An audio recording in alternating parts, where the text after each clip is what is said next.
when Ireland and the Springboks clash at the Aviva Stadium in Dublin. It's not just a battle of titans, it's a nod to a century-old tradition.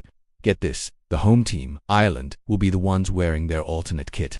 It's a classic rugby move, a mark of respect that's been around for over 100 years. Now, you might have seen South Africa in their white alternate jerseys quite a bit on their recent end-of-year tour, especially against France and Italy. That was part of the Quilt of Nations series, which adopted a guideline from World Rugby to help fans with color blindness. It's a bigger deal than you might think, affecting around 300 million people globally, including former World Rugby chairman Sir Bill Beaumont.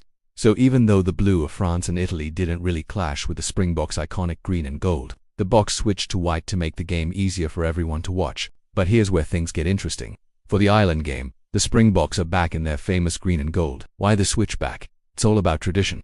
While the Six Nations tournament has started following a more football-style approach, where the away team changes their kit, the old-school rugby way is for the home team to do it. This tradition dates back to the days of long sea voyages for tours. It was just more practical for the home side to have a second set of jerseys on hand, so the traveling team didn't have to pack extra kits. This weekend's game is a direct reciprocation of what happened when Ireland toured South Africa last year. Back then, it was the Boks who wore their white jerseys on home soil. Now, in Dublin, Ireland is returning the favor, stepping out in their alternate white Canterbury jerseys.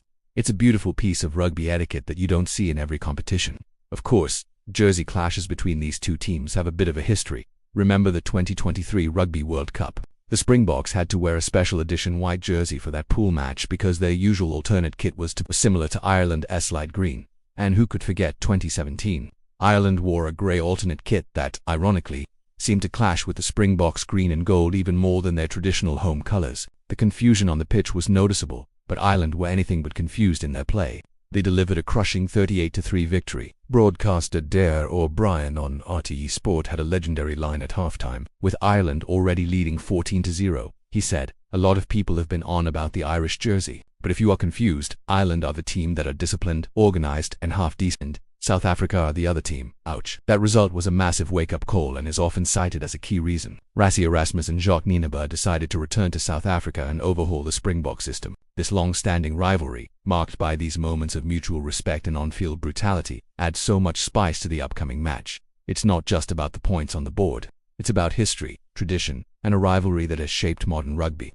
The jersey choice is just a small but fascinating part of that story. While the old tradition of the home team changing is being phased out in some tournaments, it's alive and well in this Ireland-South Africa fixture. Looking ahead, after the Dublin test, the Springboks will face Wales in their final game of the year, and for that match, they're expected to be back in their white alternate jersey. This change is again driven by the World Rugby colour blindness guideline. The red of Wales and the green of South Africa are a classic combination that can be difficult for people with red-green colour blindness to distinguish. This condition affects about 8% of men, so it's a significant consideration. It's interesting to see how different series handle this. Last year, when Wales and South Africa played, it was the Welsh who wore their alternate kit at the Principality Stadium. But this time around, it'll be the Boks making the change. It shows a growing awareness and flexibility within the sport to accommodate all fans. We even saw the All Blacks wear their alternate kit against Scotland recently. That was a special arrangement to celebrate 100 years of Murrayfield, with Scotland wearing a celebratory jersey for the occasion. It seems these decisions are now made on a case-by-case basis, balancing tradition, fan experience, and commercial agreements. So, as we gear up for this epic clash in Dublin, take a moment to appreciate the jerseys. The Springboks in their revered green and gold, and Ireland in their alternate white. It's a visual representation of a deep-rooted rugby tradition, a sign of respect between two of the world's best teams. It's a small detail that tells a big story about the character of the sport. It's more than just a game, it's a celebration of rugby's unique culture. What are your thoughts on this tradition? Do you think the home team should always change, or should rugby adopt the football model where the away team switches? Let me know in the comments below. Thanks for watching, everyone.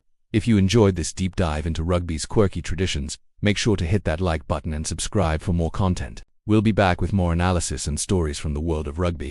See you next time.